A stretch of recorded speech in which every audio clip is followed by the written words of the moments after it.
can first distinguish, there's technically two winter seasons. There's the Northern Hemisphere and the Southern Hemisphere. We're talking about wedding filmmaking. There's a lot of things to consider. Make sure you can still generate revenue. So they might not be out in the field doing pre-production, but they're editing like crazy. So typically there's a huge push for filmmakers to get their films out by the end of the year. You just have to kind of think of what's the message it's sending to your clients. So I think that's one easy thing. The second one I would say is, do you have current representative samples of your work? The last thing I'll mention too is making sure that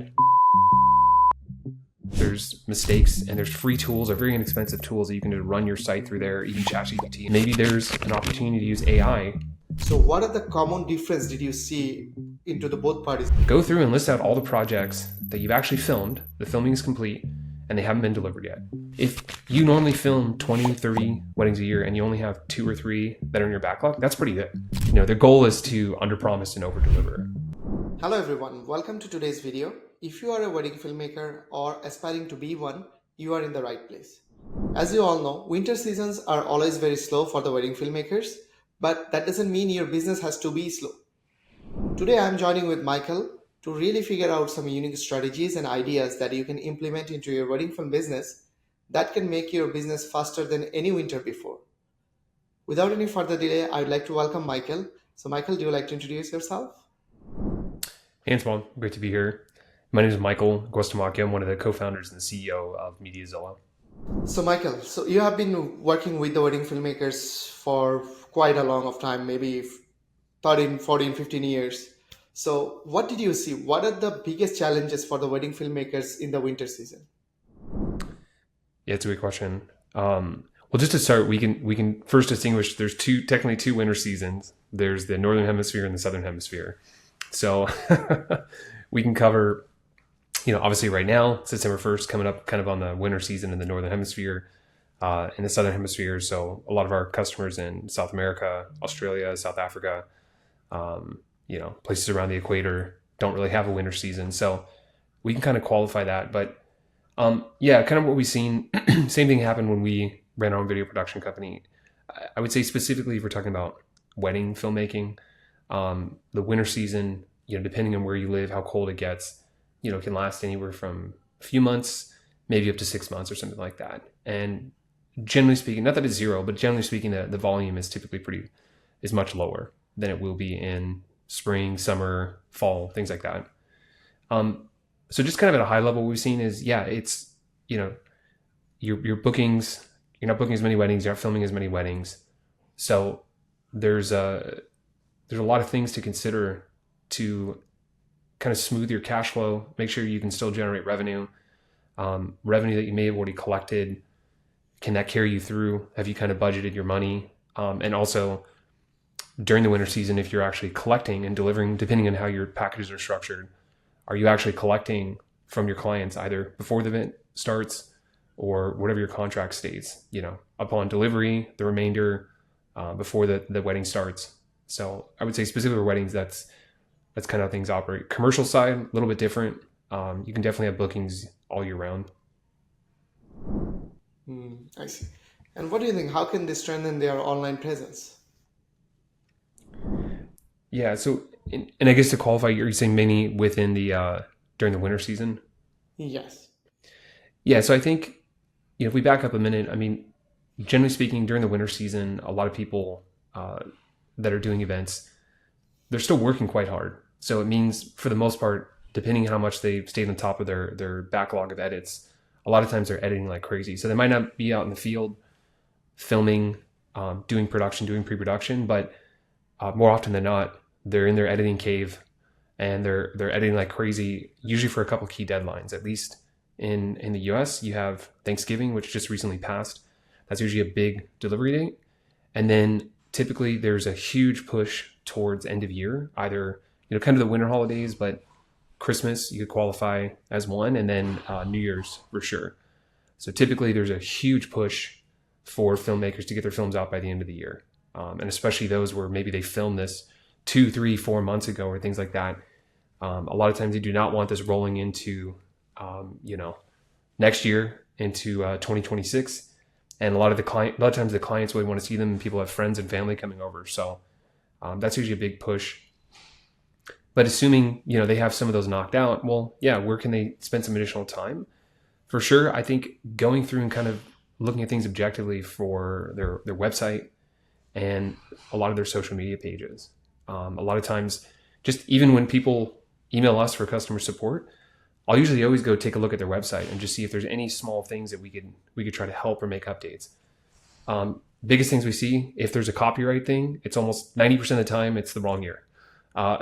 So that's a quick win. You can do it manually. There's also, we have some, I think it's on our website, but we have some automated code that'll just update every year. So very, very minor, but you just have to kind of think of what's the message it's sending to your clients. If they go to your website and it says copyright 2021, what message does that send? Is there a lack of attention to detail? I know it's minor and it seems trivial, but it's definitely not helping your case with customers or potential customers. I think that's one easy thing. The second one I would say is, do you have current representative samples of your work? So I would say for most people, their work quality probably has improved year over year over year. So the examples that are on your website, how old are those? Are those from 5 years ago? Has the quality of your work improved? Are you sending the right message? And we could have a whole long discussion about that. I think a couple other things is just looking at simple things like text, grammar. A lot of times there's mistakes, and there's free tools or very inexpensive tools that you can just run your site through there, even ChatGPT, and just say, are there any spelling mistakes, grammar mistakes? Are there any pages that don't render? The last thing I'll mention too is, if you haven't, is making sure that you're testing it on your phone, especially on iOS, on Android, on Safari, on Google Chrome, because just because a page renders beautifully on an iPhone on Safari doesn't mean it's going to show up perfectly on Android on Chrome. So just looking at these small things, because especially for wedding filmmakers, I would argue probably easily 89% of people, not that they're only looking at on your website on their phone, it may be on their desktop, but there's a really high percentage. And so if it just doesn't look professional, it doesn't render correctly, the images are loading all crazy, it just sends the wrong message. 100%. And you're absolutely right that mobile first experience is very, very crucial nowadays. And also you talked about using AI to really rectify the websites, which definitely add a lot of values. And over the years, I think you see both successful filmmakers and those who are not really that much successful as well. So what are the common difference did you see into the both parties? Those who are successful, what they do extra that really helps them to get success, and what others don't do? Yeah, that's a great question. And I guess for context, are we talking about more about during the winter season, or is this more just kind of in general? Today's topic is more about winter. So if you share more about winter season, how they really tackle this situation that other people are not really taking care of, I think that would add a lot of value. Yeah, definitely. So I would say there's a couple key differentiators.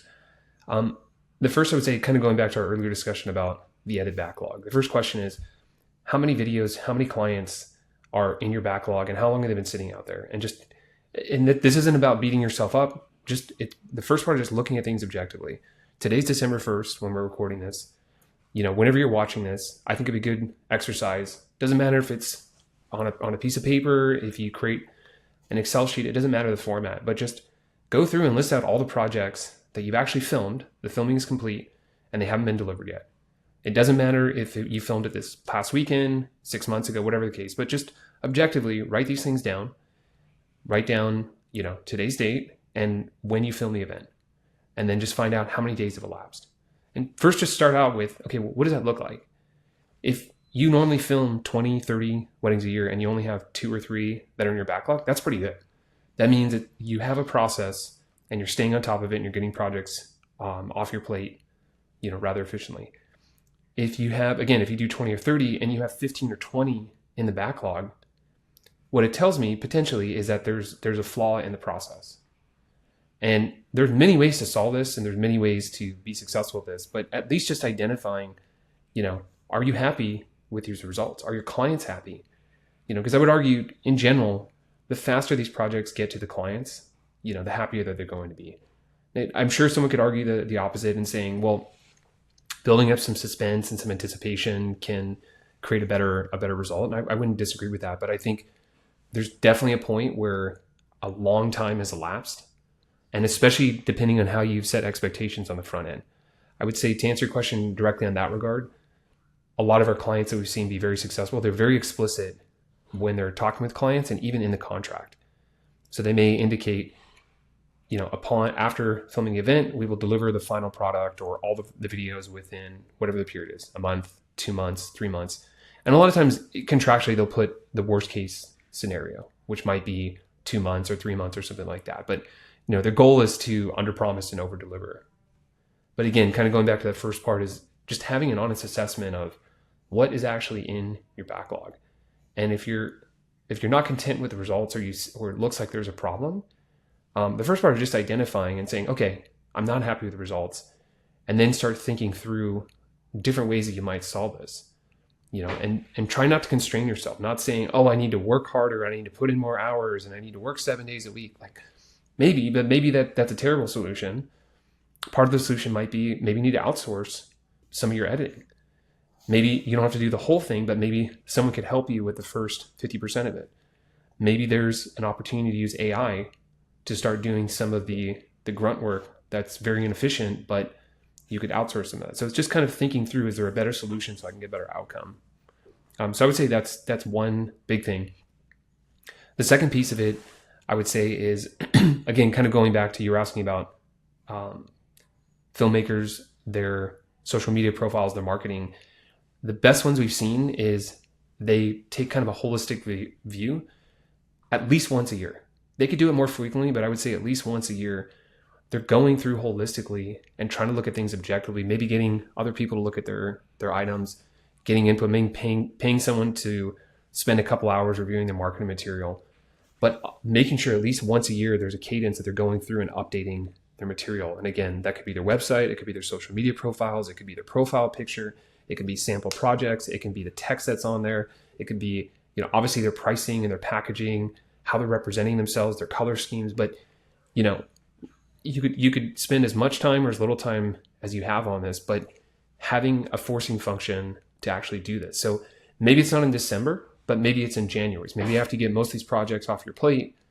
You dedicate, we could call it the second week of January, the third week of January, something like that. You put it on your calendar, and that's sacred time. And the people we've seen have a lot of success to actually go through and spend this time and do this cleanup. Maybe there's not a ton of changes they need to make, but at least doing this on some consistent basis. So you don't find out 5 years from now, oh man, that project I filmed that 7 years ago, that work looks terrible. My work is vastly improved, or I have outdated message. I don't even offer that package anymore, but I have it on there and I keep getting inquiries and things like that. So those are two. I would say the third, there are many more, but I would say the third also that we've seen people having success is really those that are able to make additional revenue during the we'll call it the off season, or the slow season. I think that's a really big differentiator, and there are many ways that folks can tackle this. But the filmmakers we've had that we've seen have a lot of success, they're generally going back to current clients, they're going back to past clients, they're updating their packages going forward, but they're absolutely looking at projects that they've filmed and saying, how else might I provide more value? How else could I bring in additional revenue from these projects? And that could be, selling additional edits. That could be selling raw footage. If you filmed, some drone shots, even if they didn't buy it, offering that. There's another, we've seen folks have success with selling stock footage. So taking their footage, converting it to stock footage, and putting it on various sites. There's several great videos out there. Matt Johnson has several that are out there. He kind of does an annual recap, but I think those are some key areas I think where we've seen members over the years really have success. Awesome. And what's your thought about promotion and discounts? Do you think that the filmmaker should really give a lot of promos and discounts in this time to really grab customers, or they should really try to figure out different strategies? Yeah, it's a great question. So I think the answer really depends on what their goals are. I would say, for example, if they're going for, let's call it additional revenue, add-on revenue, I don't think there's anything inherently wrong with providing some discounts and getting people, because everybody wants a deal. Look, at the end of the day, everyone wants to feel like they got a deal.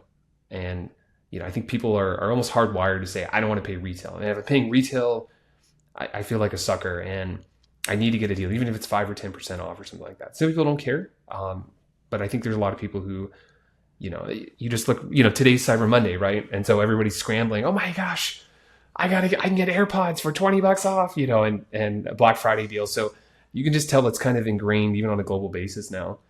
So I think offering discounts can work, but I would say you shouldn't be compressing your margins, your gross margins or your profit to zero or near zero, where you're essentially just giving away the farm. That doesn't really, unless you have some really specific goal where you're saying, hey, I'm willing to take a loss or do this because it's going to lead to some other outcome. I think that's okay. But I think just as a general thing, if you're saying, oh, I'm just going to offer this where I'm doing all the work, and when I do the math, I'm earning maybe $5 an hour or $10 an hour, and you can adjust this for where you are in the world. But if you're doing it way below what your time is worth, I don't think that's necessarily a great idea. So I would say the other part of it is looking at, well, similar to when you offered your original packages, ideally you were pricing those based on the value you were creating or the value you were providing. So if you offered a various package, maybe you had a 30-second 1-minute highlight, you had a 6 to 8 minute, 8 to 12 minute highlight video, and maybe some longer form content for full ceremony, speeches, things like that. And let's say your package was, I don't know, I'm just throwing out numbers of 3,000 to 4,000 or something like that. In theory, you're probably pricing that based on the value that you're providing. So that, I think in an ideal situation, that's flowing through for these additional edits and packages.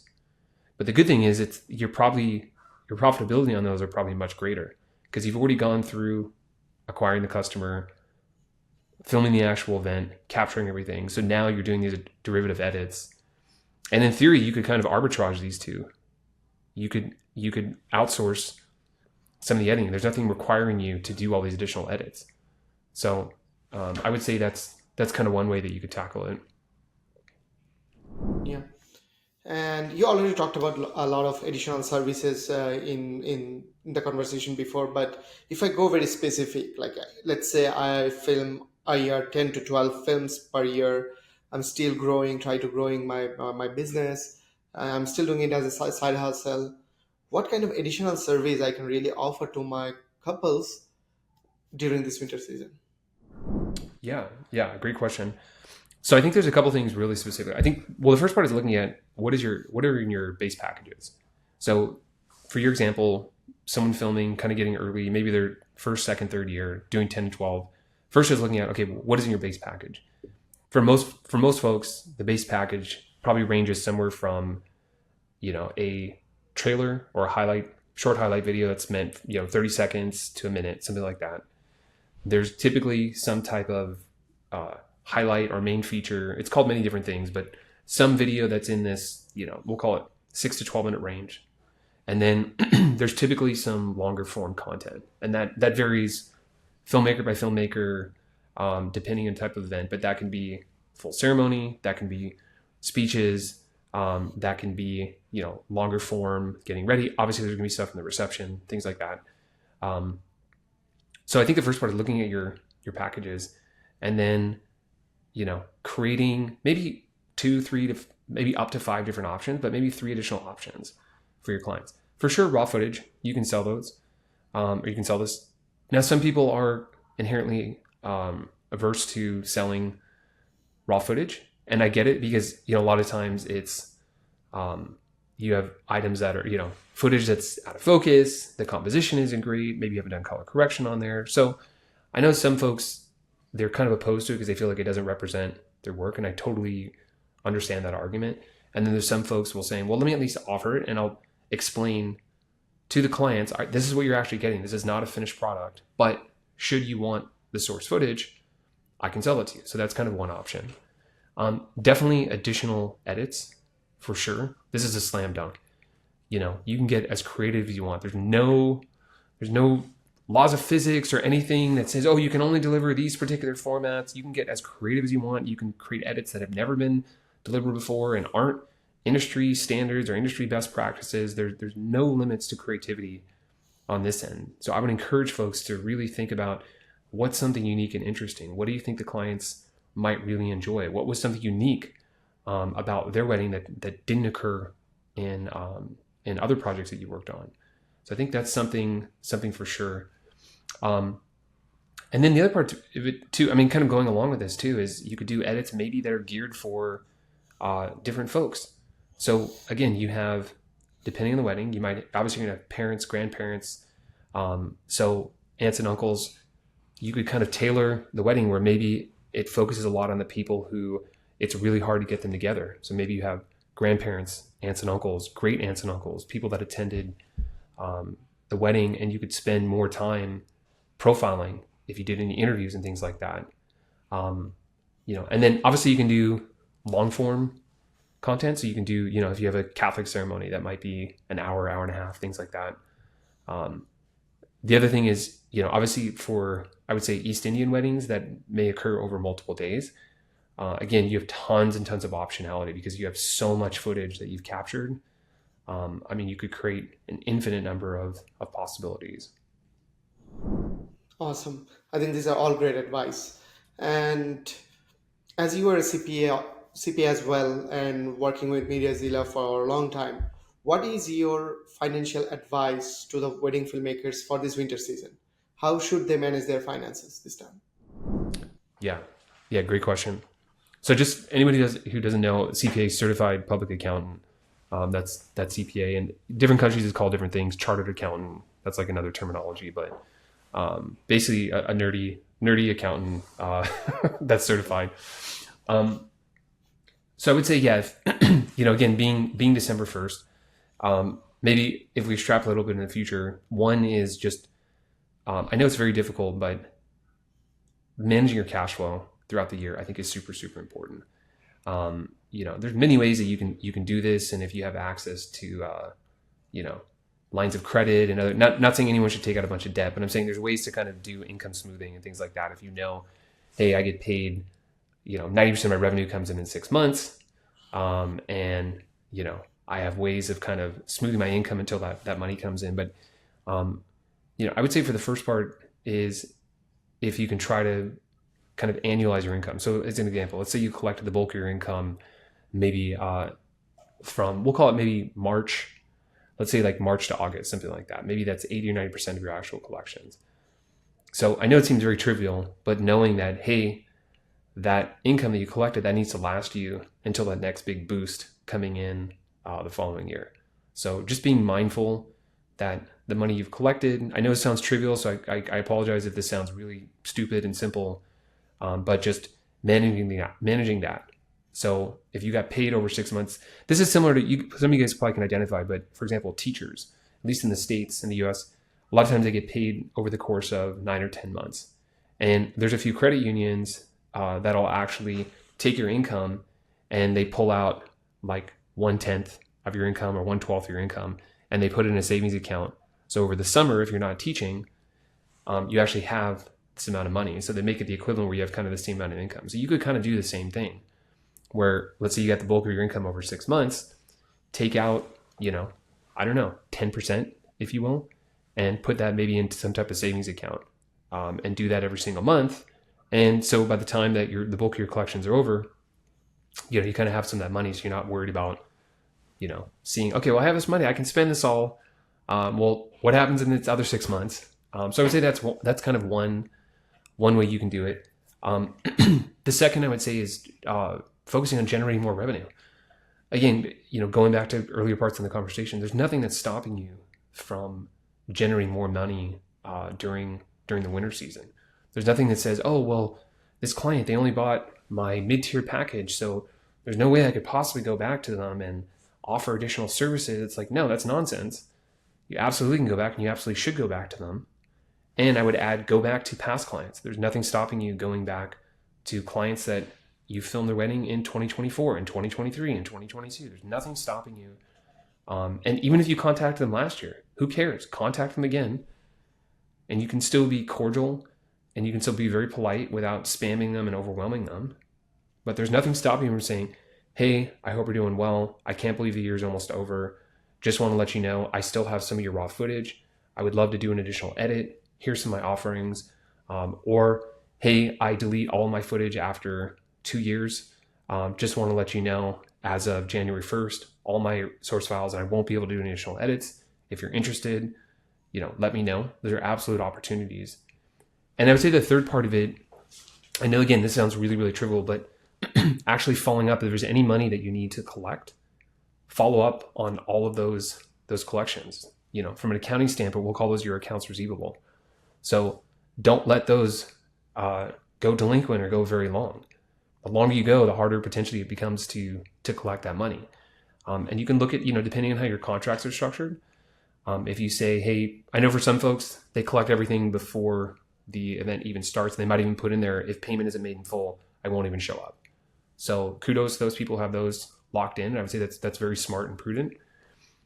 I know some, maybe it's on an exception basis, but some filmmakers may say, okay, final payment is due, maybe it's the last 10 or 20% upon delivery of the first video or the second video. So, make sure you're actually following through. Once you deliver those, whether you're using Honeybook or something else, but make sure you're actually following up and collecting money and not just letting that sit out there.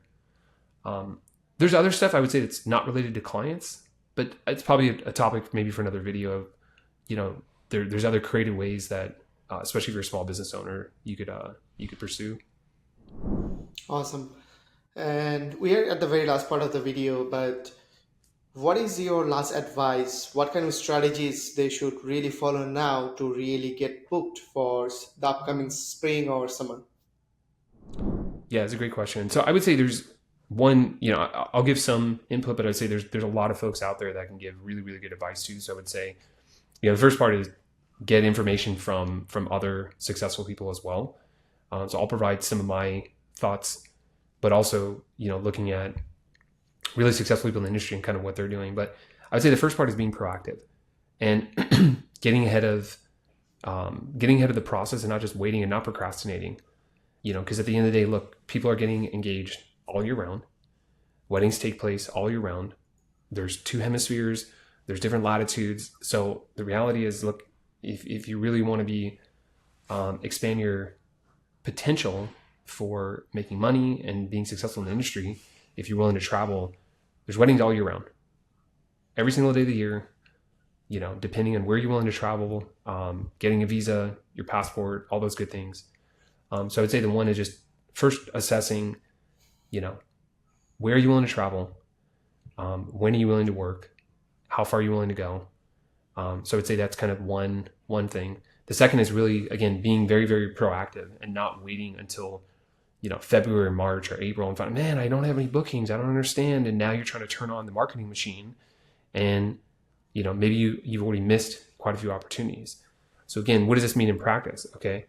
Going back to what are all your public profiles, social media, website, making sure those are updated, putting up recent samples. I would say, again, trying to clear out your backlog. That's super important.